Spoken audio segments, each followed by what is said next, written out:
Hello and welcome to another edition of CSBJ Radio. I am your host, Greg Wilson, the owner and publisher of Connection Small Business Journal. You can find us online at www.connectmybusiness.me. Again, www.connectmybusiness.me. If you are not following us on every aspect of social media, every social media platform, I encourage you to do so. Simply type in the @ Connect My Biz. Again, the @ Connect My Biz, BIZZ, and we encourage you to do so. In terms of today's podcast, when I think of the word motivation, or with the root word of motivate, and we know what to motivate means, it's to provide with a motive, doing things that excite, get people going. There's an individual who comes to mind there in Columbus, Georgia, Mr. Derrick Headline Hayes. He's on the line with us. Derrick, my brother, how are we doing today?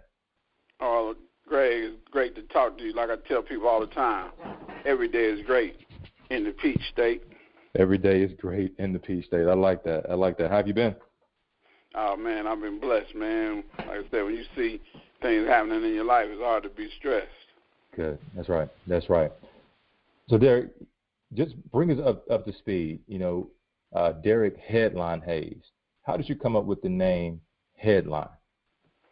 Well, back when the market crashed like 2007, 2008, I was looking for ways to cost-effectively get my name in the news and get publicity without having to pay for the services, because money was a major resource back then, because money wasn't coming in like it was going out.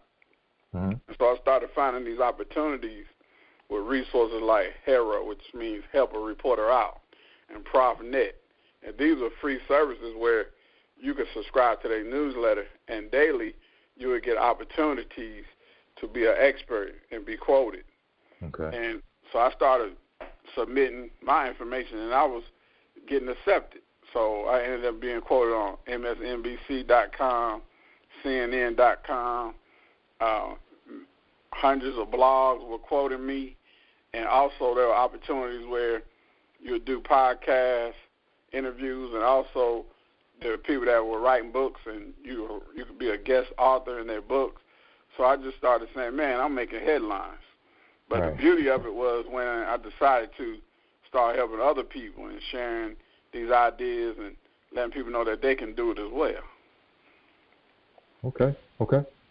So that name just began to stick. Yeah, it just began to stick. Yeah. Because as we all do different things in life, we all have different brands and different things that people see us as, like Derrick Nims. Some people call me Derrick Nims, but then people from Facebook know me as Headlines. So Right. It just has a positive ring to it. And Derrick, you mentioned that people know you by Derrick Nims, and I think the very first time you and I met, we met at a networking group there in Columbus, Georgia. You pulled out this card, and you utilized you made a Derrick Nim, if you will, out of my name. Explain to those individuals who are listening to this podcast what a Derrick Nim is. Well, Derrick Nim, by definition, is like an acronym with a touch of Derrick, with words of motivational messages. Years ago, I met a motivational speaker named James Amps. He's out of Pembroke Pines, Florida. And he told me one day I would write a book, and I thought he was crazy, because I was like, man, where I come from, the people I grew up with didn't write books. Mm-hmm. So he told me I would write a book, and I got to thinking, okay, what am I going to write about? I said, I don't think the world ready for my life story. So I remember these acronyms that we used to write when we were growing up. We just turned products and names into positive messages. Right. And so I had a short list, and so I decided to write an alphabet of A through Z kind of acronym book. But then I needed something to call them. And so I put different names on paper. So I said, man, we put my name in it because it's what I'm doing. Right. So I just used my name as a brand, so it became Derrick Nims. And then from there, I just started telling people, if I can't turn your name into a positive message within seconds, then I'll give you a copy of my book for free. And it was like, God backed me up. And he's like, man, this is your gift, man. Right. Proverbs 18 and 16 says, "A man's gift maketh room for him and brings him before great men." That's right. So that's why I share that, because we're here to network and build relationships. And faith without works is dead, so we got to work so we stay alive. That's true. That's true. And you mentioned the individual who you met, and quite honestly, just hearing that narrative, that's my first time hearing that narrative. Quite honestly, what I believe that he did for you, Derrick, man, he spoke life into you. You now are an author. You have also you started something called Today's Honoree. Before we get into the book, let's discuss the Today's Honoree. Today's Honoree started through the efforts of L.J. Holloway. L.J. Holloway is a political advocate with health care in the community as an activist. She has an organization called All About Healthcare Advocates that's in Jacksonville, Florida. And she wanted me to do some PR for her, but I just felt the vibe that we're supposed to honor people. And so I just walked through the process. I didn't even have it all together. I just said, all right, we're going to call it Today's Honoree. And then, like God was leading me how to do it, and I just kept following the steps. And so the way Today's Honoree works is if you know someone that deserves recognition, you nominate them. Right. Then we try to get all the information. Then we blog it and put it out on social media. And to this date, we've featured over 1,000 people. That's awesome. That's awesome. So with that, just to dig just a little bit deeper for a moment, anyone can make these nominations. Yeah, yes. Children have made nominations before, adults, people in school, people out of school, entrepreneurs, people from the U.S., Canada, Egypt. People have been nominated from different countries. Right. The UK. So it's open. Open to all races, all ethnicities, all diversity. There's no one way to get the publicity. It's not closed to certain industries or certain people. There's been people that don't even have a business, but somebody want to highlight them because of the great work they do in the community. And I've even helped people get their bio together so that they can be featured. Okay. Because some people don't have a blog. Some people don't have a Facebook page. Some people don't have a Twitter. Sometimes you got to go take their picture, then use the formula for a press release or a bio, which is who, what, where, when, and why, right? So that you can tell their story. Okay. I wanted to talk just a little bit about. I think I would like to save the book for last.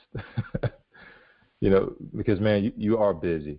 I mean, you do so much, and all of it, as I look at it, is under the auspices of just pure motivation. You literally every single day, just as this individual did with you, many years ago when he spoke life into you and he said, hey, Derrick, you're going to write a book one day. He spoke life into you. And you in turn, quite honestly, Derrick, you are speaking life into the lives of business owners, the lives of entrepreneurs, the lives of children, adults, corporate America executives, college students, which I know that your dream at one time was to be a guest speaker at your alma mater. Tell us about that. Yes. I'm taking you down memory lane. Yeah, initially my dream was to play sports. But from there, I went to college at Tennessee State, and even before speaking at Tennessee State, I saw a need to help students, and I told a friend that we're gonna start something with this wall because it was a blank wall. So on the wall, the initial concept was to be sell advertisements, where they turned the concept to make it more modern into a wall. It's called a wall of Excellence Scholarship and Development Fund.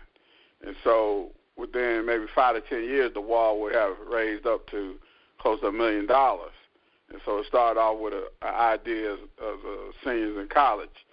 And so from there, This is something that's a legacy moment where no one can take that away from us. And it's on the wall at the downtown campus of Tennessee State. Mm-hmm. And so from there, I got into public speaking because AMP spoke life into me. And so as a speaker, you always want to, not just with speaking, but whatever you're doing, if you're competitive or if you want to get better and see how far life can take you through your gifts, you always want to see where you can go with it. And so one of my goals was to speak at my alma mater, and that dream came true. And to this date, I've been asked to speak at Tennessee State University 3 times. Wow. And so it was a blessing to be able to speak on the main campus twice and then speak at the College of Business once. Wow. But That's never amazing. take for granted when I'm invited somewhere, especially even my own alma mater. I do legwork as well. I get in touch with people, say, hey, I'm coming to the campus. Please come out to hear me speak. Mm-hmm. And so one time I was speaking, and one of the contacts I made was with the athletic department. And it was cool because they made every athlete come to hear me speak except for the football team because they were maybe were out of town or in practice at the time. But all the other sports, basketball, baseball, track and field, mm-hmm. golf, all these athletes had to come hear me speak, but only because I had did some legwork and made a contact with the student coordinator for the athletic department. Okay. Let me ask you this, as an entrepreneur, in the vein of public speaking, in the vein of being, a published author now, in the vein of doing your Derrick NIMS and in the vein of today's honoree, all right? So all of these different things are under the umbrella, if I can label it as such, of Derrick Headline Hayes. Man, what are some of the challenges? All of us experience challenges. If you're in small business, if you're in business for yourself, period, there are daily challenges. So what have been some of the challenges that you have experienced, and how have you overcome those? Well, you always have challenges. Like, for example, someone asked me one day to be a part of his program, Bow Tie Monday. And Bow Tie Monday, every Monday you wear a bow tie. So one day I ran out of bow ties, and it was storming outside.